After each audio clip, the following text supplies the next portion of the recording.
Esse livro foi bem diferente do que eu esperava.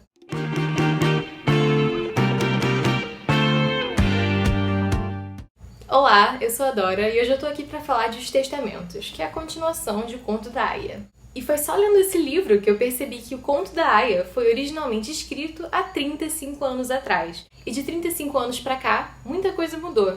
Inclusive a estética do livro e a narrativa. Eu já fiz um vídeo falando sobre o primeiro livro aqui no canal, então se você tiver interesse, checa lá. Mas eu queria falar um pouco das capas, antes de mais nada, porque elas são visualmente muito diferentes e de longe assim nem parece o mesmo livro. A estética reflete eras diferentes e não sei, isso me incomodou um pouco. Ao mesmo tempo que eu gostei da nova capa, eu gostaria que ela tivesse tentado seguir um pouco a estética da primeira. Mas essa nova capa também é muito bacana e dá pra você reparar em alguns detalhes. Essa capa nova esconde o rosto da personagem e tem um detalhe curioso, que aqui no vestido dela, na vestimenta, tem uma menina desenhada bem onde seria o corte, então não necessariamente você repararia nessa menina de cara. E a capa mesmo já simboliza diferentes narrativas presentes nesse livro. Porque esse livro é tudo que o primeiro livro não é. E se eu falei que a narrativa do primeiro livro era meio enigmática e bem diferente das narrativas com que eu estava acostumada, essa narrativa do segundo livro acaba seguindo o padrão que eu mencionei e ela se diferencia muito do primeiro livro. E eu provavelmente vou falar isso ainda algumas vezes nesse livro porque foi um grande choque pra mim. E pra começar, esse livro não é narrado pela Offred, que é a personagem principal do primeiro livro. Na verdade, nós temos 3 narradoras principais nesse livro.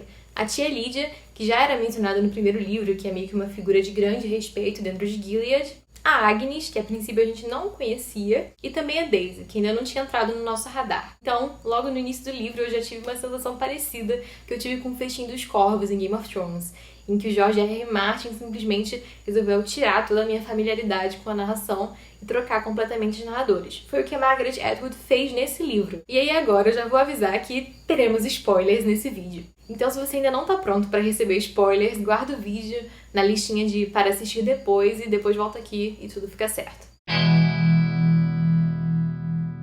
Então, o que acontece? Se você já estava ligado na trama do primeiro livro, você consegue somar 1 mais 1 e 2 mais 2 e perceber que aquelas meninas não estão ali à toa. Eu logo de cara, assim que entrou no capítulo da Agnes, eu percebi, essa só pode ser a filha da Offred. Primeiro pensei isso e depois pensei, mas espera, qual das filhas?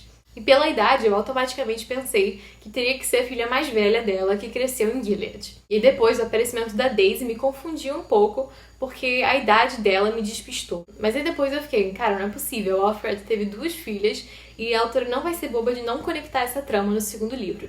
E eu tava certa, porque depois a gente descobre que essa menina, a Daisy, era na verdade a bebê Nicole. Ou seja, a filha que a Offred teve com o Nick. E apesar das narrativas dessas duas serem interessantes, eu diria que é a narrativa da tia Lídia nesse livro que torna tudo mais especial e mais envolvente. Porque a tia Lídia, ela tá envolta em todas as tramas, em todos os esquemas de Gilead. Ela tá por dentro de tudo. Isso dá acesso a gente a muitas informações que a gente não teria nem sonhado no primeiro livro. E que ainda assim a autora esconde bastante. Porque a Margaret Atwood sabiamente entendeu que numa trama dessas é melhor pecar por falta do que por excesso. Então ela entendeu muito bem o que era realmente necessário para as leitoras e o que não era.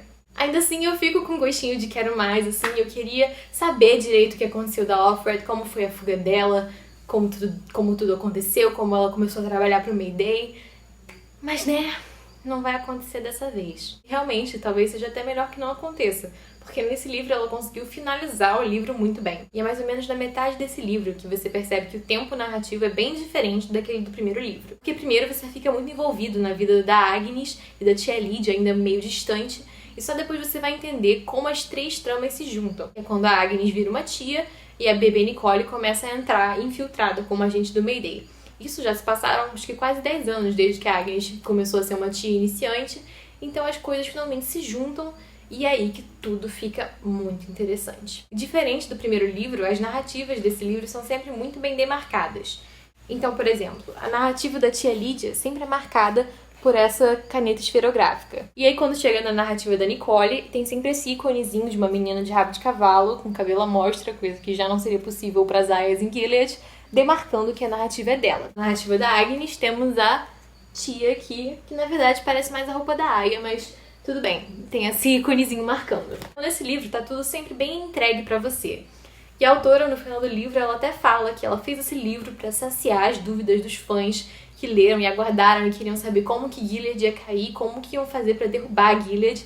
Então eu senti que a autora realmente deu tudo de bandeja para os leitores nesse livro. E só de ela estar entregando tudo de bandeja para os leitores já é um comportamento totalmente diferente do que a Margaret Atwood do primeiro livro teria feito. Então isso foi um choque muito grande para mim na leitura. Mas isso não é algo ruim, assim. Eu fiquei envolvida na leitura desse livro. Em certos aspectos eu gostei até mais do que do primeiro livro. Mas realmente ficou uma coisa muito diferente.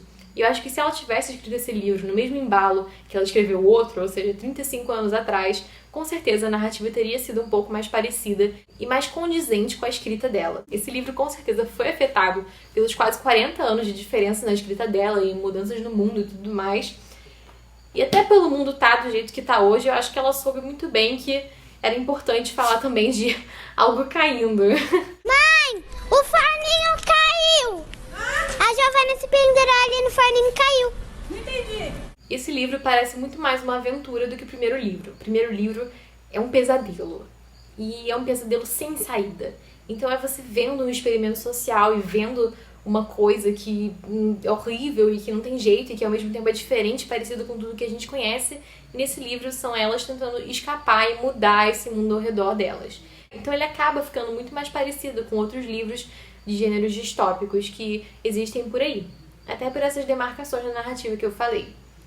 Isso torna o livro mais fácil de ser lido e em alguns momentos mais até divertido, como um entretenimento mais fácil. E eu senti que ela realmente respondeu boa parte das coisas que eu queria saber, muitas ela não respondeu, mas eu acho até melhor que ela não tenha respondido, porque tem cada gente louca nesse mundo, né? Não queria também que se inspirassem nesses detalhes específicos e mórbidos de Gilead. Se você lê o primeiro livro, eu acho muito importante que você leia esse livro. Eu acho que ele esclarece muitas coisas e que ele é um bom final. Ela conseguiu fazer um bom final para a história e eu fico muito feliz que ela não vai continuar arrancando dinheiro dessa história, porque eu acho que a história tem que parar por aqui mesmo. E ela conseguiu encerrar bem. Se daqui a alguns anos, por acaso, sair um aviso de que vai sair mais algo dessa história, eu vou ficar bem decepcionada. Mas eu acho que não é o caso, ela me parece bem sensata. E nesse livro ela até terminou com o mesmo simpósio que ela tinha apresentado no primeiro livro. Na verdade, como se fosse a parte 2 desse simpósio, porque o palestrante até se desculpa pelo comportamento dele, pelas piadinhas em algum momento. Então, continua trazendo essa reflexão e essa questão de você estudar as coisas do passado para não repetir os erros do passado. Eu fiquei pensando muito se eu deveria mudar a classificação de pão desse livro, porque no primeiro vídeo eu falei que era um pão de 7 grãos, mas eu acho que continua sendo um pão de 7 grãos, talvez só não tão fermentado, sabe?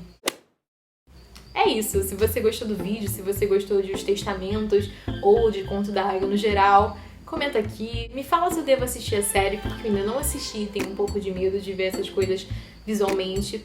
Mas é isso por hoje, então dá joinha, se inscreve e vamos em frente, porque tem muitas coisas boas vindo no canal esse mês ou no próximo mês. Fiquem no aguardo, e se tem algo também que vocês gostariam de ver por aqui, deixa aí embaixo que eu vou tentar providenciar. Então é isso, até mais, tchau, tchau!